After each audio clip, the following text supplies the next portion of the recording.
Welcome to Sophie & Co. I am Sophie Shevardnadze.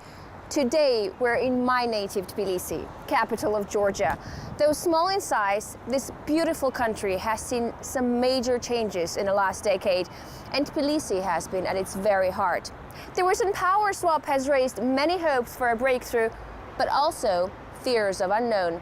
Today we talk to the new government's frontliner, the new Prime Minister Irakli Garibashvili. After 2 terms in office, Mikhail Saakashvili has just been replaced in the presidential seat, just like his party was replaced in parliament a year earlier. But after such a powerful ruler, who turned Georgia's economic and political fortunes, will the new arrivals be able to prove themselves?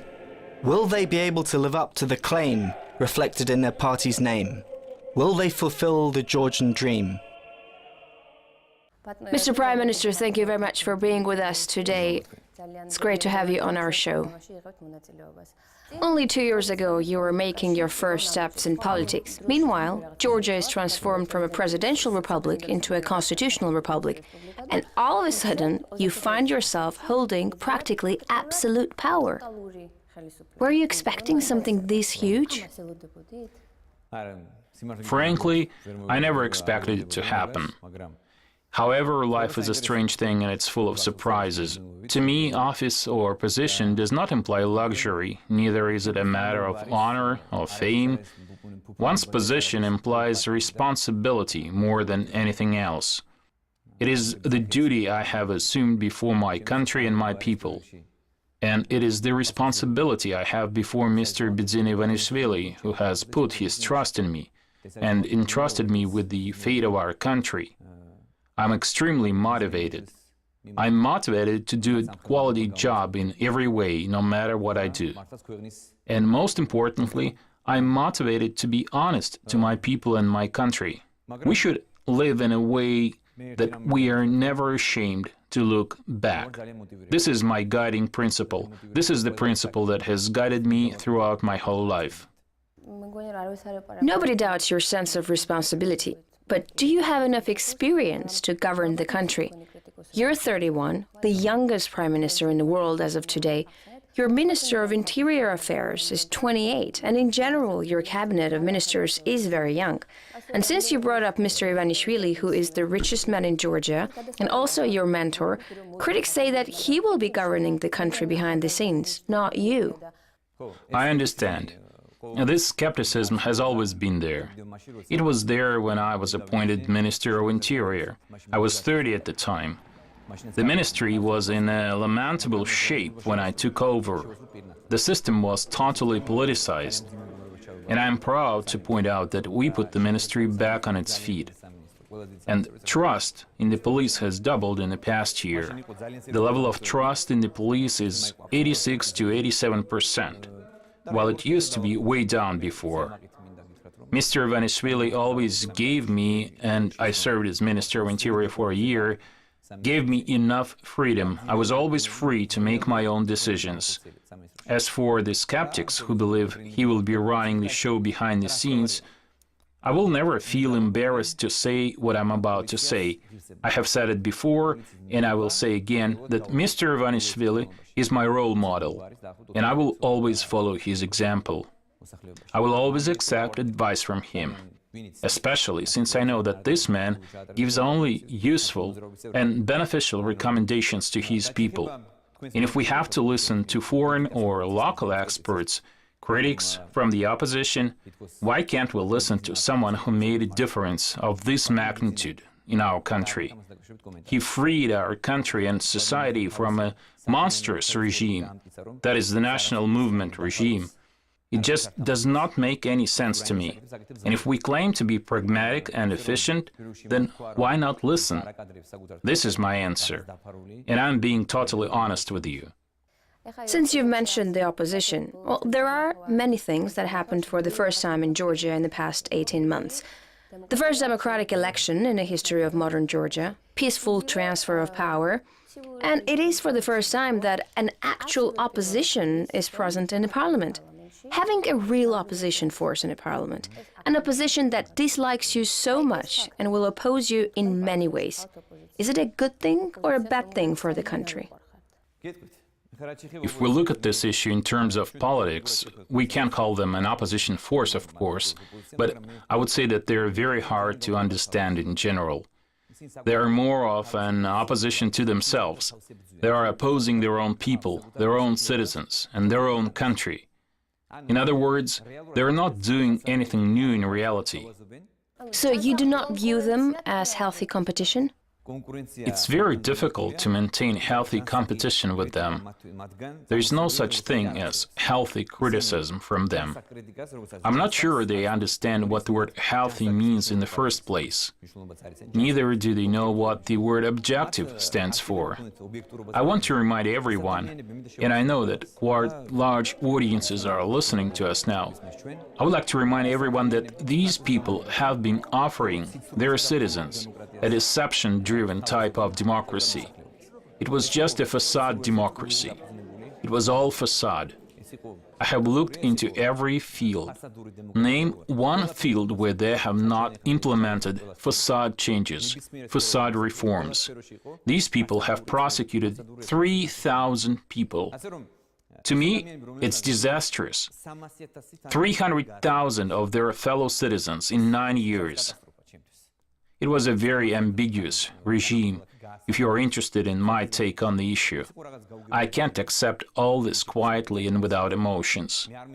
Moreover, I can't accept calmly criticism from them, their sabotage and moral lecturing. This is cynicism at its worst. This is my take on today's opposition.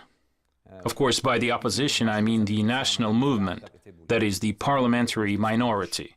In the past 10 years, Georgia has been positioned abroad as a country that has undergone substantial changes. Even President Saakashvili's fiercest critics admit that certain modernization processes have been successfully implemented in Georgia. Now, not only members of your opposition, but also foreign investors say that Georgia is backsliding, that its economy is worsening, and that investors are no longer eager to enter Georgia. Some even fear that the country is on its way back to the 1990s. I totally disagree about economic downslide.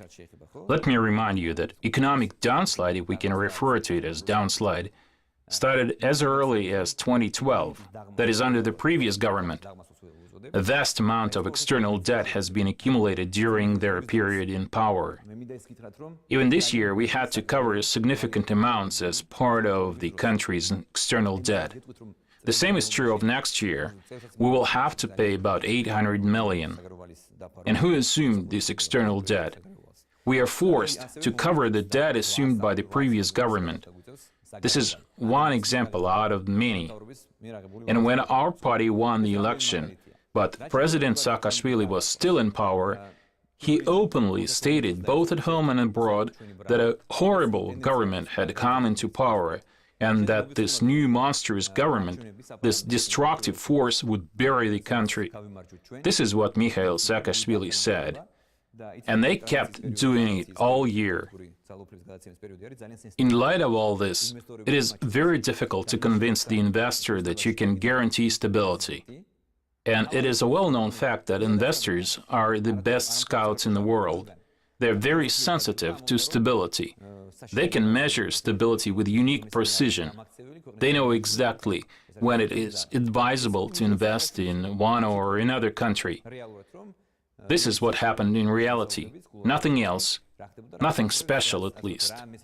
Our economy has been through much tougher periods under the previous government, and yet no one talked about it.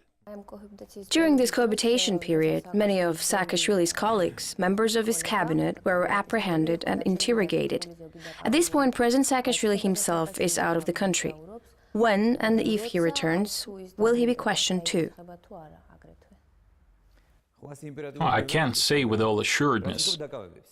As for the arrests, when investigation agencies have actual substantial evidence proving that someone, even if he or she is a senior official, such as a former Minister of Interior and former Prime Minister Garibashvili, whom we arrested, as well as some former ministers and former high-ranking officials, I have said this on many occasions, and I would like to reiterate that no office or position guarantees immunity.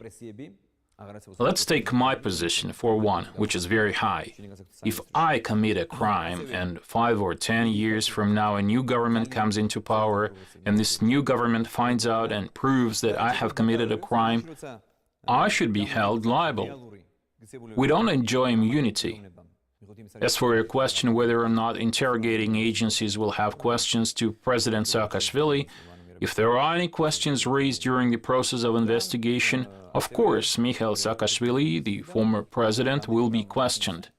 And I repeat, there is nothing special about it. President Saakashvili had a very concrete foreign policy agenda. He wanted accession to NATO and the European Union. He constantly quarreled with Russia, which ultimately led to a war. How does your foreign policy differ from that of your predecessor? As for the main priorities of our foreign policy, they remain the same. We made it clear, and I would like to reiterate, that European integration and NATO are the main directions of our foreign policy. These aspirations of ours are supported and nourished by the will of our people, who want to see Georgia become a full-fledged member of the European Union and NATO. You probably know that over 70% of our citizens support Georgia's accession to the European Union and NATO. The European Union is not some kind of political whim. Let me explain why necessarily the European Union. If we look at the history of Georgia, we'll see that our ancestors and our country have always longed for and had aspirations in relation to Europe and European civilization. This is not something we have devised. Thus, we continue what our ancestors started. We are truly attracted by European values. As for other political aspects, the European Union implies a number of advantages. It will open its market and make it available for Georgian production. And I believe it should make one proud to see products labeled "Made in Georgia" in the European market. This implies gaining a foothold in a different market. As for political aspects, we're talking about safety, security, mobility to and from the European Union zone. All this will have an impact on the welfare of our citizens. We're going to take a short break now, and when we come back, we will talk to Georgia's new Prime Minister Irakli Garibashvili about Georgia's accession to NATO and is Georgia going to Sochi Olympics in 2014? Stay with us.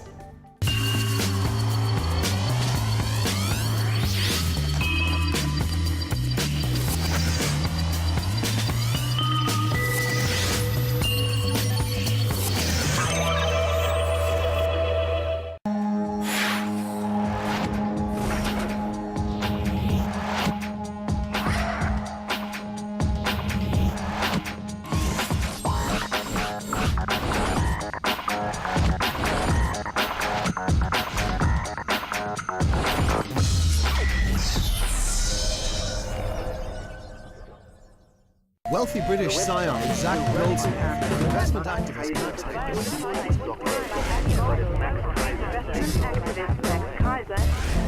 Markets, finance, scandal. Find out what's really happening to the global economy in Kaiser Report on RT.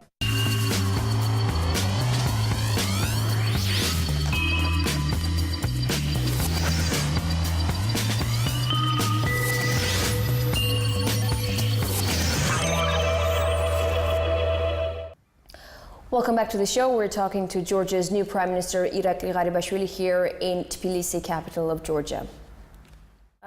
You know Europe well. You lived in France, you hold a master's from Sorbonne. The EU is not just a blue flag with stars, but it's also Europe in crisis. and numerous Brussels bureaucrats. Politics are mainly dictated by Brussels, and everything starting from agriculture to immigration policies are decided there. Small members aren't really asked their opinion or taken into account. Who decides on political and economic advantages? Well, that's an interesting question. However, I would like to underline one point. We are well aware of all those difficulties that we'll have to face and overcome. However, Georgia does not have a better choice. Europe is the only right way. There's nothing better than Europe. You may know of something better. If so, please let me know. Europe, European culture. This is our historical choice. I understand the high level of bureaucracy, and I understand that the decision-making process is more complicated there. Yet, there is more safety. There are more benefits. This is why we aspire to join Europe.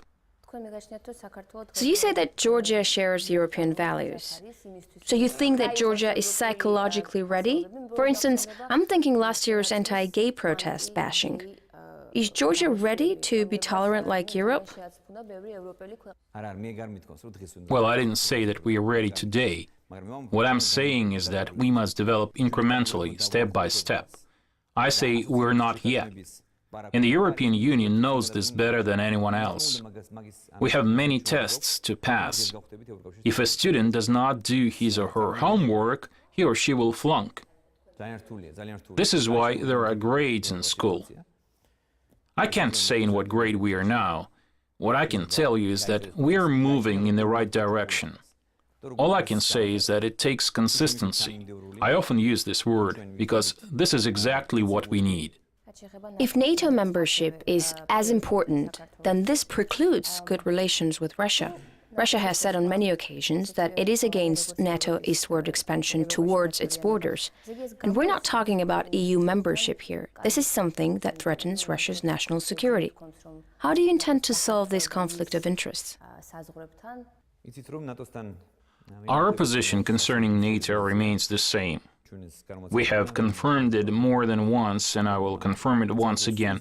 Georgia aspires to become a NATO member state. As for your question how we can match and harmonize those interests, it's a tough question. Unfortunately, we have failed so far to achieve tangible improvements in relations with Russia. As you know, for years, one of the main claims of the Russian government has been the inability to cooperate with the previous government, the government of Mikhail Saakashvili. You remember the previous government's rhetoric, which was absolutely unacceptable and full of hate speech. We changed this rhetoric. You know, we started to reset and improve our relations with Russia. We have spoken about this issue many times. You may know that we publicly expressed our willingness and wish to conduct direct dialogue. Within this format, bilateral meetings are held between the Prime Minister's personal representative and Grigory Karasin. You probably know that the process of successful improvement of what I call technical relations is well underway, meaning improvements in trade relations. As you know, the ban on Georgian wines, mineral waters, and other Georgian products has been lifted. All this is, of course, helpful and serves the purpose of building trust between the Georgian and the Russian peoples. Since we came into power, our European and American partners have constantly urged us to regulate our relations with Russia. This has been their main appeal. It serves our interests as well. Russia is our neighbor, and warm relations between the Georgians and the Russians have always been in place. And we, the Georgians, remember these relations that have been and still are between us. You know that up to 1 million Georgians live in Russia. We fully realize that. And in light of all this, the processes along the occupation line seem incomprehensible to us. Sure, it's understandable that relations must be reset. But how exactly will you accomplish this task if you become a NATO member? I repeat that we're not talking about EU membership, which Russia may or may not like. Russia openly states that if NATO expands near its borders, it will do everything in its power to prevent it. The Russians point out that it will threaten their national security. Yes, but we must succeed in convincing Russia that Georgia can't possibly pose a threat. The fact that we aspire to join the European Union and NATO does not imply a threat against Russia. This is our task. I understand that it will be difficult, but this is why dialogue is necessary. This is why actual negotiations are necessary. And I would like to say a few words about the conflicts. These conflicts must be resolved. Otherwise, it will be very difficult to hold effective talks with Russia. This is a very painful issue for us. Do you think that Russia is ready for a serious political dialogue? I don't know. And this is exactly why our government expresses its willingness to have dialogue with Russia. We have already taken that step with a view to resetting and regulating our relations. In my opinion, I truly believe that it is a heavy burden to have recognized Abkhazia and Tskhinvali as independent states. And if, as I hope, and I'm quite optimistic about this issue, if the Russian government decides one day to reset relations with Georgia by means of peaceful conflict resolution, it will be the best-case scenario. Let me remind you that under the previous government, when it was absolutely unacceptable for Russia to engage in any type of dialogue with the previous government, and it was openly stated that they would never speak with Saakashvili, even then, this process did not occur. I mean, the barbed wire process. It was not as intensive then. And now, when a new government has come into power, now when we have actually changed our rhetoric, now when there is actual willingness to reset our relations and create a means of direct dialogue, it is incomprehensible why they continue this borderization process, installing barbed wires so intensively. So, we do have a number of questions. You've mentioned the barbed wires. Why are you so optimistic then? In a recent interview, Vladimir Putin said that none of it would have happened had it not been for President Saakashvili's decision to enter Tskhinvali. But since that happened, he believes this process has been completed and is irreversible. Russia recognized Abkhazia and South Ossetia as independent states. Yes, but the same President Putin made a statement about the necessity to build trust between the Russians and the Georgians, and that this process must be expedited. This borderization process impedes the process of confidence building.